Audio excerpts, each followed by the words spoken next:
আজ পড়লাম পায়ে নকশা করে আলতা। কেমন আছো তোমরা সবাই? আশা করছি তোমরা সবাই খুব ভালো আছো। আমি অনুরাধা ফ্রম বারুইপুর। আমি কি করে ভিডিওটা স্টার্ট করব বুঝতে পারছি না, কারণ আমি না পুরো ফুর্গি হয়ে গিয়েছি এই দিন।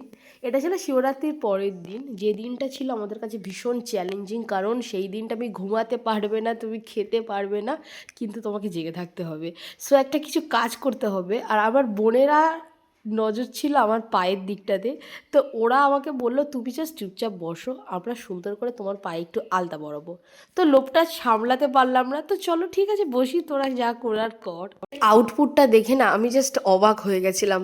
আর ওর নামটা বলি, ওর নাম হচ্ছে সায়নী। তো সায়নীও উপোস করেছিল, তো ও আমাকে বললো, দিদি তোমার পায়েটা আমার খুব পছন্দ হয়েছে, একটু আলতা পড়বে। আর এত সুন্দর করেও নকশা করেছে, দেখো, দেখে মনে হচ্ছে না কোনো স্টিকার লাগিয়ে আলতা পড়েছে।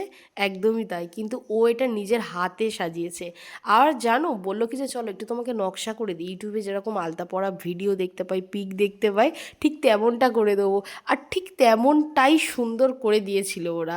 কেমন লাগছে তোমরা জানিও। আমি তো পুরো জাস্ট প্রেমে পড়ে গিয়েছি। So bye, Radhe Radhe.